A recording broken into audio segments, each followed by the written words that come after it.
Hello everyone.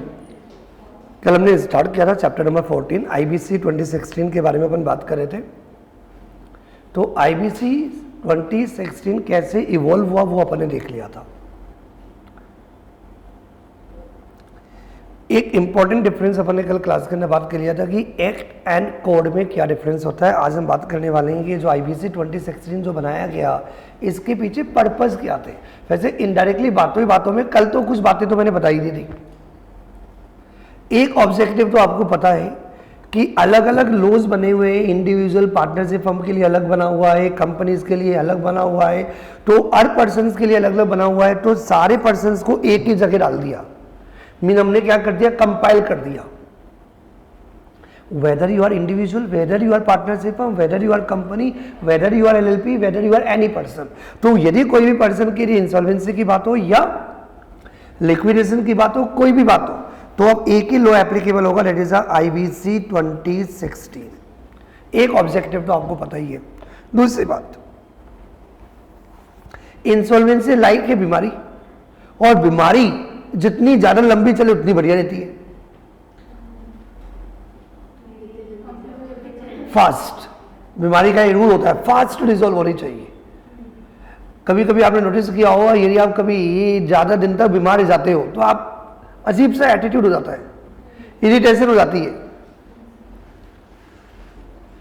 वैसे ही insolvency यदि लंबी चली तो प्रॉब्लम हो जाएगी ना। तो इंसॉल्वेंसी को रिजॉल्व करना है फास्ट। दूसरा ऑब्जेक्टिव क्या है, फास्ट। दूसरी बात, इंसॉल्वेंसी होना नॉर्मल बात है, कोई बड़ी बात है इंसॉल्वेंसी नहीं है।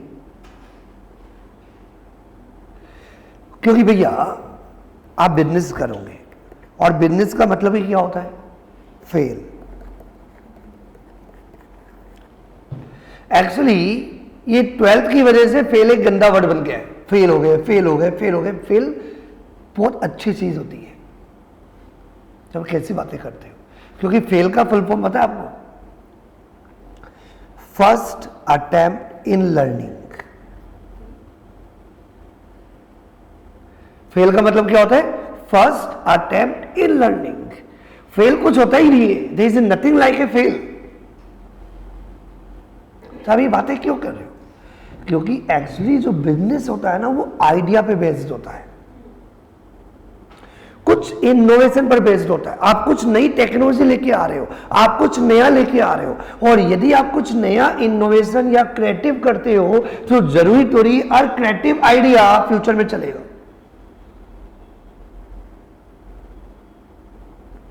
ये जो फेसबुक की जो वेबसाइट है, पहले फेसबुक नहीं थी, इसका कोई और नाम था।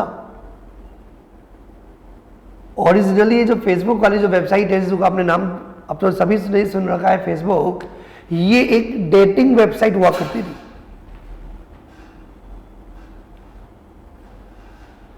तो भैया यदि आप कोई बिजनेस कर रहे हो और वो बिजनेस के अंदर आपका आइडिया यदि फेल हो गया, यदि बिजनेस आपका सक्सेसफुल नहीं रहा, तो बिजनेस फेल। और फेल का मतलब क्या हुआ, अब अपनी लाइब्रेरीज को पे नहीं कर पाओगे, इतना पैसा आपके बिजनेस के अंदर नहीं आएगा। और यदि आप अपनी लाइब्रेरीज को नहीं पे कर पाओगे तो आप इंसॉल्वेंट हो गए। अब इंसॉल्वेंट हो गए तो क्या खत्म हो गए, क्या आगे बढ़ो, वापस से बिजनेस करो, वापस से आगे मूव ऑन करो। Failure is only the first attempt in learning, it is on the last stage. इसका मतलब ये कि ऐसा लॉ इंडिया में बनना चाहिए जहां पे लोग काम करें, फेल हो जाएं तो फेल होने से रुके नहीं, उनको आगे मूव ऑन करने के लिए कोई लॉ बना हुआ हो जो उनको आगे बढ़ाता रहे। उस बात समझ में आ रही है? क्योंकि बिजनेस के अंदर क्या होता है, फाइनेंस बहुत इंपॉर्टेंट होता है। क्या इंपॉर्टेंट होता है? और एक बार यदि आपकी फाइनेंशियल कंडीशन यदि वीक हो जाती है तो आगे बढ़ने के लिए वापस से आपको फाइनेंस चाहिए होता है, और वो इजीली फाइनेंस मिलता नहीं है। यदि कोई लॉ बना हुआ होगा तो क्या होगा, कुछ फायदा हो जाएगा। अब इसमें क्या बना हुआ है मैं आपको आगे बताऊंगा। तो थोड़ा सा एक आइडिया लग रहा है कुछ। तो अपन क्या पढ़ रहे बेटा, आईबीसी 2016 इंसॉल्वेंसी बैंक्रप्सी कोड 2016 जो बनाया गया, इसके क्या क्या पर्पस है, क्या क्या ऑब्जेक्टिव है, इसका क्या टारगेट है। Number 1, to consolidate means compiling and amend changes the laws relating to reorganization and insolvency resolution of corporate persons, individual, partnership firms, LLP. समझ में आ गई बात? Second, time bound. Insolvency resolve होनी चाहिए लेकिन एक टाइम बाउंड प्रोसीजर होना चाहिए, ऐसा नहीं कि अननेसेसरी डिले हो रहा है। Third, to ensure maximisation of the value of the asset. आपको पता होगा कोई भी बिजनेस के अंदर एक होती है एसेट, एक होती है लायबिलिटीज, ये सबको पता है। लायबिलिटीज को पे किया जाता है आउट ऑफ यस।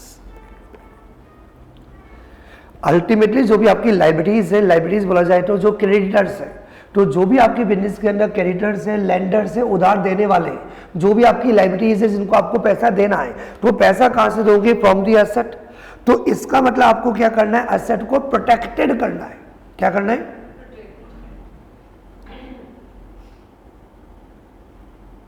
कहीं ऐसा ना हो कि आप इंसॉल्वेंसी के लिए कहीं जा रहे हैं, इतने में पता चला कि सामने वाले ने क्या कि अपनी सारी एसेट बेच दी, डिस्ट्रॉय कर दी, डैमेज कर दी, क्या कर लोगे तुम? कहीं पतंग उड़ाई बेटा? पतंग, काइट, बेटा काइट उड़ाती हो? काइट, पतंग। जितना पतंग उड़ाने में मजा आता है ना, उतना लूटने में मजा आता है उससे ज्यादा।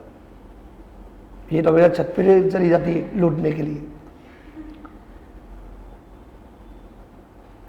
यदि आप पतंग लूटते हो तो आपको एक आइडिया होगा कि आप 4-5 फ्रेंड्स हो, आप पतंग लूटने में लगे हुए हो और गलती से पतंग आपके हाथ में नहीं आई, किसी फ्रेंड ने यदि पकड़ ली तो प्यार से उसके पास जाते हैं, धागा तोड़ देते हैं। ये पतंग मेरी नहीं तो किसी और की भी नहीं। ये ह्यूमन बीइंग बहुत अनप्रेडिक्टेबल होता है।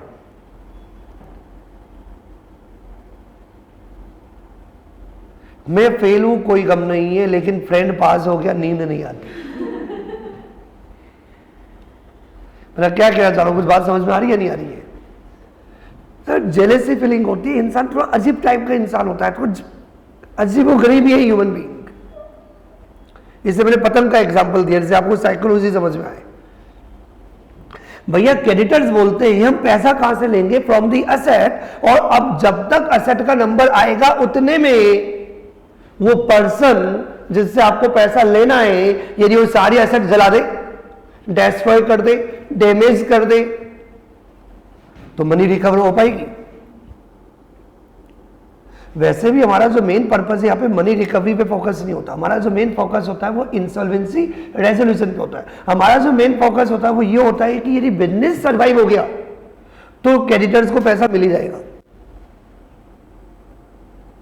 किसी पर्टिकुलर क्रेडिटर को पैसा दिलाने की बजाय उस कंपनी को रिवाइवल पे हमारा फोकस होता है, क्योंकि यदि बिजनेस जिंदा रहेगा तो आज नहीं कल तुम्हें पैसा मिलना ही मिलना है, मिल ही जाएगा। लेकिन अल्टीमेटली बिजनेस के अंदर जो सबसे इंपॉर्टेंट चीज होती है उस बिजनेस को चलाने के लिए जो बहुत जरूरी है वो क्या है? एसेट। और यदि एसेट उतने टाइम के अंदर यदि आपने प्रोटेक्ट नहीं की, एसेट डैमेज हो गई, तो आप बिजनेस को आपस में रीसर्वाइव नहीं कर पाओगे। मैं जो कहना चाह रहा हूं समझ में आ रही है बात? तो इसे तीसरा जो हमारा पर्पस होता है वो क्या होता है? To ensure maximising the value of asset.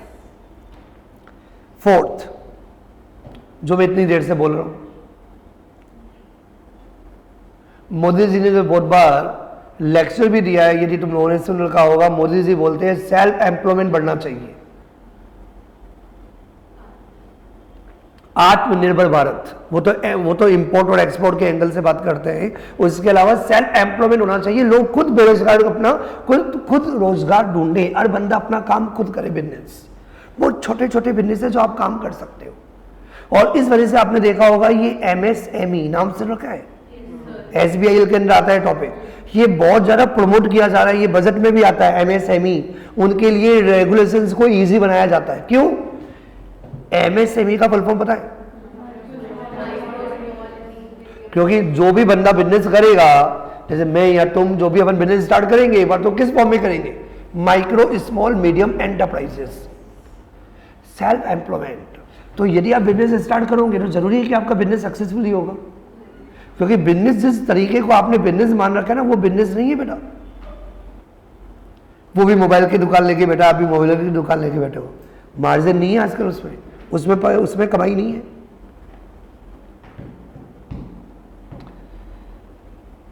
WhatsApp 19.8 billion dollar के अंदर सेल किया फेसबुक को अपना बिजनेस, ओनली विथ 50 एम्प्लॉइज।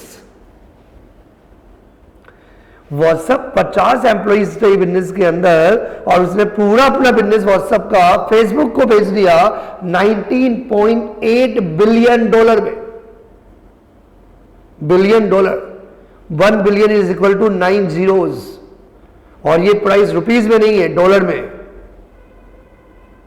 कमाते वो हैं जिनके पास आइडियाज होते हैं, और आइडियाज, जैसे कुछ लोग बोलते हैं ना मैं फेल नहीं हो सकता, वो इंसान लाइफ में आगे बढ़ेगा ही नहीं, वो गधा है। फेल तो नॉर्मल थिंग है बेटा, क्योंकि जब भी आप कुछ नया करने का सोचोगे, जब भी आप कुछ डिफरेंट करोगे, तो भैया या तो सक्सेस मिलेगी या फेल होगा। क्या कहना चाहोगे, कुछ बात समझ में आ रही है नहीं आ रही है? जोमेटो का नाम सुना है?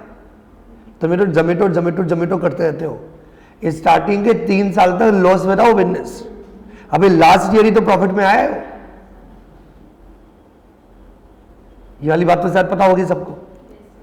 ये कहना चाह रहा हूं, जोमेटो फेल भी तो हो सकता ना, पेटीएम लॉस में,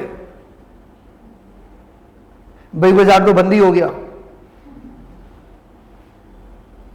बिजनेस मीन्स डिसीजन, आपने यदि एक भी डिसीजन गलत दिया तो डिसीजन गलत लेने का मतलब है कि आपका बिजनेस लॉस में चले जाएगा। टाटा मोटर पहले लॉस में था, अभी प्रॉफिट में, ये भी शायद पता होगा। टाटा मोटर लॉस में थी पहले कंपनी, ये भी लास्ट 2 ईयर्स से ही प्रॉफिट में आई है टाटा मोटर्स। ठीक है, come back to the point. जो मेन रिक्वायरमेंट है वो ये है कि एंटरप्रेन्योर से मतलब लोग बिजनेस करें। क्या करें? और बंदा जॉब के पीछे नहीं भागे, लोग अपना खुद का बिजनेस करें, क्योंकि इंडिया में हम कितना सारा जॉब दे पाएंगे, क्योंकि मोदी का स्टाइल क्या है, सबको जॉब देंगे तो क्या होगा, फ्री में पैसा बांटना पड़ेगा, और उससे इकोनॉमिक ग्रोथ नहीं होती। इकोनॉमिक ग्रोथ होगी जब हर इंसान क्या करेगा, खुद अपना नया काम करेगा और वर्ल्ड में नाम करेगा, क्योंकि प्रोडक्शन होगा, वो प्रोडक्टिव होता है। तो वो प्रमोट करना चाहते हैं बिजनेस करो। जब बिजनेस करोगे तो कोई गलत डिसीजन भी लोगे, गलत डिसीजन लोगे तो क्या होगा, आपका बिजनेस फेल भी हो जाएगा। बिजनेस फेल हो जाएगा तो क्रेडिटर्स आपको परेशान करने भी आएंगे। मैंने जो बोला समझ में आया? आपका बिजनेस फेल हो गया, समझ आपका पैसा नहीं है। अब पैसा नहीं है तो जिन लोगों से आपने पैसा मांग रखा होगा वो आपके घर पे आएंगे, पैसा दे दे, वरना उठा लेंगे। जैसे मूवीज में देखा होगा, उठा लेंगे। किसको उठा लेंगे अपने हिसाब से समझ लेना। कितना इरिटेटिंग होता है। तो लो में प्रोसीजर है। तो यहां पे मुझे तरीका बताइए, मुझे परेशान कर रहे हो, मैं खुद ही चले जाता हूं आईबीसी के पास, भैया मैं इंसॉल्वेंट हो गया। हाँ, यहां पे ऐसा कंसेप्ट है। जरूरी नहीं क्रेडिटर जाए, डेटर खुद भी जा सकता है। साहब वो परेशान कर रहा है, मैं इंसॉल्वेंट हो गया, मुझे परेशान मत करो। हो गया तो हो गया, इसमें क्या हो गया? क्या हो गया? क्या हो गया? तो ये टेक इट इजी। आपको कुछ बात समझ रही है? हम बिजनेस को प्रमोट करना चाहते हैं, लोग बिजनेस करें। बिजनेस फेल हो गए तो बिजनेस को फेल को वापस से डेवलप करने के लिए हमने कुछ तरीके बना रखे हैं। आईबीसी लो बना रखा है, जहां पे उनकी इंसॉल्वेंसी को क्या किया जाएगा, रिजॉल्व किया जाएगा। तो टू प्रमोट एंटरप्रेन्योरशिप मतलब ये कि बिजनेसमैन को ये रहेगा कि बिजनेस चल रहा है तो अच्छी बात है, बिजनेस फेल भी हो गया तो there is a law in India जो प्रमोट करता है to increase availability of credit. क्योंकि क्रेडिटर्स को भी पता है कि इन केस यदि डेटर ने पैसा नहीं दिया, आगे बढ़ने से पहले एक बात पूछ लेता हूं, डेटर क्रेडिटर ये समझ में आता है कि नहीं आता है? इसमें तो कंफ्यूजन नहीं है ना किसी को, क्योंकि आईबीसी के अंदर ये वर्ड बार बार यूज आता रहेगा। तो सिंपल सा पॉइंट ये आता है, तो जो लोग पैसा दे रहे हैं वो इजीली पैसा दे देते हैं, उनको पैसा देने में प्रॉब्लम नहीं है। क्यों? क्योंकि उनको पता है यदि जो डेटर है जिससे मुझे पैसा लेना है, यदि वो पैसा नहीं दे पाएगा तो मैं क्या करूंगा, उसके अगेंस्ट लो बना हुआ इंडिया में, और वो फास्ट है। अपने पढ़ा ना, टाइम बाउंड है, तारीख पे तारीख पे तारीख पे तारीख पे तारीख पे तारीख पे तारीख पे तारीख पे तारीख पे तारीख वाला कंसेप्ट भी नहीं आएगा। टाइम बाउंड इंसॉल्वेंसी रेजोल्यूशन है, इसका मतलब ये हुआ क्रेडिटर को क्या है, शांति है। इसका मतलब क्रेडिटर जिनका बहुत पैसा पड़ा हुआ है वो इजीली पैसा लगा देंगे, तो लोगों को क्या होगा, इजीली पैसा मार्केट में मिल जाएगा। Next point, to balance the interest of all stakeholders including the alteration in the order of payment of government dues. इसका मतलब ये हुआ कि इन केस यदि आप लाइबिलिटीज नहीं पे कर पा रहे हो तो एम्प्लॉइज, वर्कर्स, सप्लायर्स, गवर्नमेंट, ये सब लोग क्या देंगे, दे दे बाबा मेरा पैसा दे दे बाबा। तो किसका पहले पैसा दे, सप्लायर्स का दे या वर्कर्स का दे या एम्प्लॉइज का दे या गवर्नमेंट का दे या बैंक और एफआईज का दे, पहले पैसा किसका दे। शायद कुछ बच्चों को अभी भी समझ नहीं आया। जैसे मेरा नाम क्या है, चिन्मय जैन, पता है तुम लोगों को। तो चिन्मय जैन क्या हो गया, इंसॉल्वेंट हो गया, पैसा ही नहीं है देने के लिए किसी को भी। तो इतने सारे स्टाफ वाले लोग हैं, सर सैलरी दे दो, कौन सा मंथ गया अभी, फरवरी की, बेच दो मेरे को, पैसा नहीं है पास। इंसान बेचना तो अलाउड नहीं है। तो भैया चिन्मय जैन को तो आप हाथ लगा ही नहीं सकते इंडिया के अंदर। पता है यदि सामने वाला पैसा नहीं दे रहा तो मेरी कॉलर कोई नहीं पकड़ सकता, साहब नहीं दिया तो नहीं दे रहा, इसमें क्या हो गया, हाथ नहीं लगा सकता, कानून को अपने हाथ में नहीं दे सकता। कोई ये नहीं कर सकता चिन्मय जैन पैसा नहीं देगा, पैसा नहीं दे रहा, दूर बात कर, हाथ मत लगाना मेरे को। तो यदि उसको पैसा चाहिए तो क्या करेगा, बोलेगा ही ना। तो कौन कौन बोलेंगे, स्टाफ बोलेगा पैसा दे दो, एम्प्लॉइज बोलेंगे पैसा दे दो, वर्कर्स बोलेगा पैसा दे दो, गवर्नमेंट बोलेगी भैया आपने जीएसटी का ही पेमेंट नहीं दिया 3-4 महीने से, कहां से दूं, पैसा ही नहीं, इनकम टैक्स भी नहीं दिया मैंने लास्ट ईयर का, एग्जाम्पल है सब। हाँ मतलब क्या कहना चाह रहा हूं, बात समझ में आ रही है नहीं आ रही है। तो यहां पे हमने क्या किया, लो में जब अपन आगे पढ़ेंगे, यदि कोई पर्सन इंसॉल्वेंट हो गया, जो इंडिविजुअल भी हो सकता है, पार्टनरशिप भी हो सकती है, कंपनी भी हो सकती है, तो इन केस यदि वो इंसॉल्वेंट हो गया तो उसको अपनी लाइबिलिटीज को पे करना पड़ेगा। तो जब लाइबिलिटीज को पे किया जाएगा वो आउट ऑफ एसेट होगा, तो एक ऑर्डर ऑफ पेमेंट भी होता है। क्या होता है, order of payment. Order of payment का मतलब किसका नंबर पहले आएगा, बैंक वालों का आएगा, एफआईज का आएगा, एम्प्लॉइज का आएगा, वर्कर्स का आएगा, सप्लायर्स का आएगा या गवर्नमेंट का आएगा। तो इस सीक्वेंस पढ़नी है अपने को, उस सीक्वेंस के अंदर आपको क्या करना है, लाइबिलिटीज को पहले पे करना है। ये पॉइंट क्लियर हो गया। नेक्स्ट पॉइंट, अब एक लो बन रहा है, तो आपको पता है जो अपन ने पहले पढ़ा था ना, वो कंपनीज के लिए सिक इंडस्ट्रियल कंपनीज को रिवाइव करने के लिए सिक्का बना हुआ था, तो वहां भी बोर्ड बना हुआ था, बाइफर, BIFR, वो तो खत्म हो गया। तो इंसॉल्वेंसी लॉ में भी कोई ना कोई बोर्ड तो होना चाहिए ना, जो इस एक्ट के अंदर रेगुलेशंस बनाए। तो हमने एक बनाया, शेयर मार्केट में कौन बना हुआ है, सेबी। तो वैसे ही इंसॉल्वेंसी लॉज के लिए बोर्ड बना दिया हमने, IBBI, insolvency bankruptcy board of India, as a regulatory body.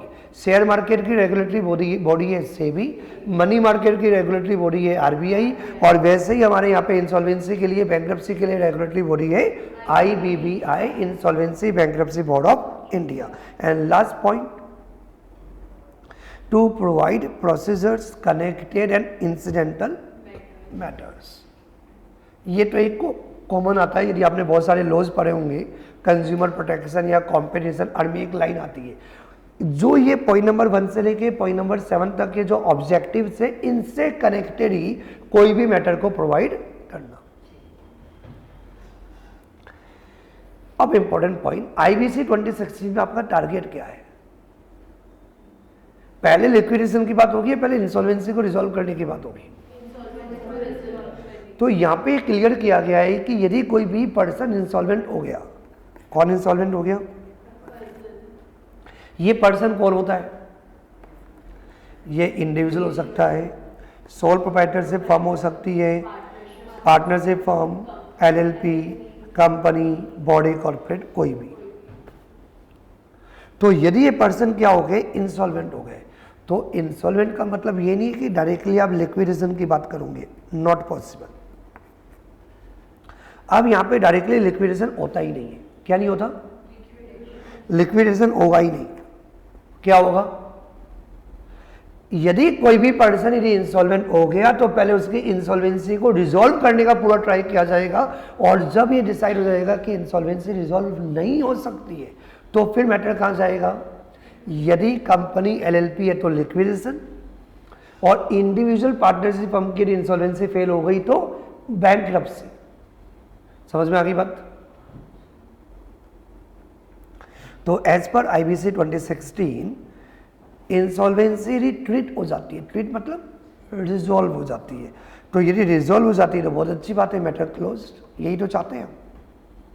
लेकिन यदि कोई भी पर्सन यदि इंसॉल्वेंट है और यदि क्या उसकी इंसॉल्वेंसी अनट्रीटेड, अनट्रीटेड मतलब नॉट रिजॉल्व, प्रॉब्लम सॉल्व नहीं होती, इंसॉल्वेंट रिमेन इंसॉल्वेंट, तो क्या होगा? यदि इंडिविजुअल पार्टनरशिप फर्म है और यदि इंसॉल्वेंसी रिजॉल्व नहीं हुई तो मैटर कहाँ जाएगा? बैंकरप्सी, तो बैंकरप्ट हो जाएगा। और यदि इंसॉल्वेंसी रिजॉल्व नहीं हुई इन केस ऑफ कॉर्पोरेट, और यहाँ पे कॉर्पोरेट का मतलब क्या है? Company and LLP. ये बात समझ में आ गई? तो in case of company and LLP, corporate के केस में क्या होगा? लिक्विडेशन और वाइंडिंग अप। कोई कंफ्यूजन तो एनीवन? ये क्लियर है? अब बनाना है इंपॉर्टेंट पॉइंट, ये जो आईबीसी जो आपने बनाया पूरा का पूरा, आईबीसी 2016 इंसॉल्वेंसी बैंकरप्सी कोड 2016, इस आईबीसी कोड के अंदर सेक्शंस कितने पढ़ने हैं? 255 सेक्शंस हैं, 5 पार्ट्स के अंदर डिवाइडेड है। कितने पार्ट्स? क्या 5 पार्ट्स? आईबीसी के, अपने सब्जेक्ट के नहीं। आईबीसी 2016 करके जो कोड बना हुआ है उसमें टोटल 5 पार्ट्स हैं, 255 सेक्शन है और 11 शेड्यूल है। कितने पार्ट्स हैं? 5। तुमने 8 कहां से बोल दिया? सामने सामने किसी और की यादों में चली जाती है। चलो कम बैक। आईबीसी 2016 के कितने पार्ट्स हैं? 5 पार्ट्स। तो पहला पार्ट क्या होना चाहिए? प्रस्तावना, हिंदी में बोला जाए तो प्रिलिमिनरी इंट्रोडक्शन कि आईबीसी का क्या ऑब्जेक्टिव होना चाहिए, आईबीसी के बारे में बेसिक इंफॉर्मेशंस, ये आपके पार्ट 1 में है। आईबीसी के पार्ट 2 के अंदर अब हम स्टार्ट कर देंगे, और मैंने पहले भी कल क्लियर किया था, शायद ध्यान होगा, अलग अलग करेंगे। कॉर्पोरेट को अलग कर देंगे और नॉन कॉर्पोरेट को अलग कर देंगे। तो जो कॉर्पोरेट पर्सन है उनमें कौन कौन आया? कंपनी एंड एलएलपी, क्योंकि इन दोनों की लायबिलिटी लिमिटेड होती है। कंपनी की लायबिलिटी भी, मेंबर्स की लायबिलिटी लिमिटेड होती है, और एलएलपी के अंदर जो पार्टनर्स की लायबिलिटी है वो भी लिमिटेड है। तो कंपनी एलएलपी को एक कैटेगरी में रखा, और कंपनी एलएलपी के अलावा जो इंडिविजुअल्स है, पार्टनरशिप फर्म है, वहां पे उनकी लायबिलिटी क्या होती है? अनलिमिटेड होती है, तो वो एक अलग कैटेगरी हो गया। तो पार्ट 2 कॉर्पोरेट की बात करेंगे, पार्ट 3 नॉन कॉर्पोरेट की बात करेंगे। सर बात किसके बारे में करोगे? वो तो वही जो टारगेट है, इंसॉल्वेंसी। तो कॉर्पोरेट की क्या बात करेंगे? इंसॉल्वेंसी एंड लिक्विडेशन, और नॉन कॉर्पोरेट की क्या बात करेंगे? Insolvency and bankruptcy. तो part 2 insolvency resolution and liquidation of corporate persons. Part 3 insolvency resolution and bankruptcy of individual and partnership firm. मुझे लगता है यहां तक क्लियर है।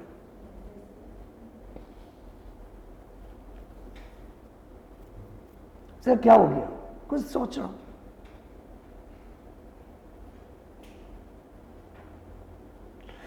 सर आपने जब आईबीसी 2016 का जो ऑब्जेक्टिव बनाया, उस ऑब्जेक्टिव के अंदर आप सिर्फ आईबीबीआई को लेके आए। जैसे सेबी था ना, सेबी तो रेगुलेटरी बॉडी है, मेन बॉडी है, बीच में इंटरमीडिएट्स भी तो बनेंगे ना। याद है सेबी पढ़ा था, merchant banker, depository, registrar to issue, banker to issue, ऐसे पढ़े ना। ये सब सेबी के पास रजिस्टर्ड होते हैं। तो भैया आईबीबीआई तो मेन रेगुलेटरी बॉडी है।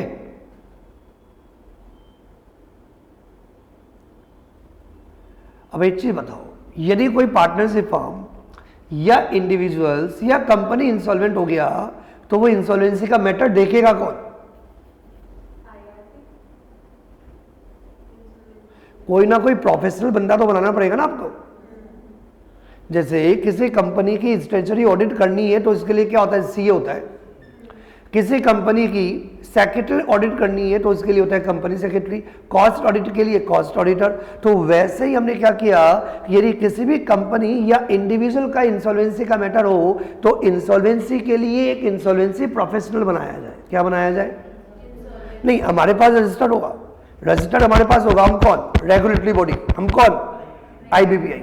तो आईबीबीआई मेन रेगुलेटरी बॉडी है। वो क्या बोलेगा, यदि किसी को भी प्रोफेशनल का काम करना है, आईपी वाला काम करना है, तो एज ए आईपी आप क्या हो, हमारे पास रजिस्टर्ड हो जाओ।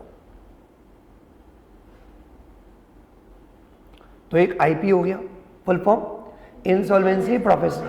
IP insolvency professional. सीए किसका मेंबर है? आईसीएआई। CS ICSI. तो ये आईपी भी किसी ना किसी का मेंबर तो होना चाहिए ना कोई प्रोफेशनल बॉडी तो जो एग्जाम कराए। आईबीबीआई में तो आप सिर्फ रजिस्टर्ड होंगे, रेगुलेटरी ऑर्गेनाइजेशन भी तो लाना पड़ेगा ना। आईपी तो एक प्रोफेशनल पर्सन हो गया तो उसको एक प्रोफेशनल कोर्स करना पड़ेगा। तो कोर्स कराएगा कौन? IPA, insolvency professional agency. तो अब कोई भी बंदा एजेंसी बना ले तो ये एजेंसी भी किसके पास रजिस्टर्ड होगी? आईबीबीआई के पास। सर ये बातें कहाँ लिखी हुई होगी? ये सब पार्ट 4 में होगा। कहाँ होगा ये? मैं आगे बताऊंगा, मैंने थोड़ा सा ब्रीफ आइडिया दिया है। ये इंपॉर्टेंट है, सब पढ़ना है। तो ऐसे बोल सकते हो जो इंटरमीडिएटरीज होंगे लाइक आईपी, बोलो आईपी इंसॉल्वेंसी प्रोफेशनल। उन इंसॉल्वेंसी प्रोफेशनल के लिए बॉडी बनानी पड़ेगी ना, जहाँ ये मेंबर बने, एग्जाम्स दे, टाइम टू टाइम एजुकेशन हो, मेंबर से फीस और सीएस है। तो सीएस को कौन सी बॉडी रेगुलेट करती है? आईसीएसआई रेगुलेट करती है। तो वैसे ही आईपी को कौन रेगुलेट करेगा? IP, insolvency professional agency. तो IP, IPA and IU information utility. IU information utility, ये सब रेगुलेट किए जाएंगे बाय आईबीबीआई। तो इनके रिगार्डिंग जो प्रोविजंस होंगे वो सब आपको मिलेंगे पार्ट 4 में। फोर्थ पार्ट समझ में आ गया? कितने हो गए पार्ट्स? 4। किसके पढ़ रही है? आईबीसी 2016 जो डिफाइन किया गया वो 4 नहीं 5 पार्ट्स में।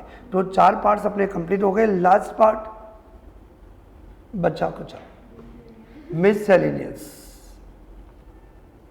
मींस इनके अलावा यदि कोई प्रोविजन हमें आईबीसी के अंदर यदि मेंशन करना है तो उसको हमने क्या कर दिया?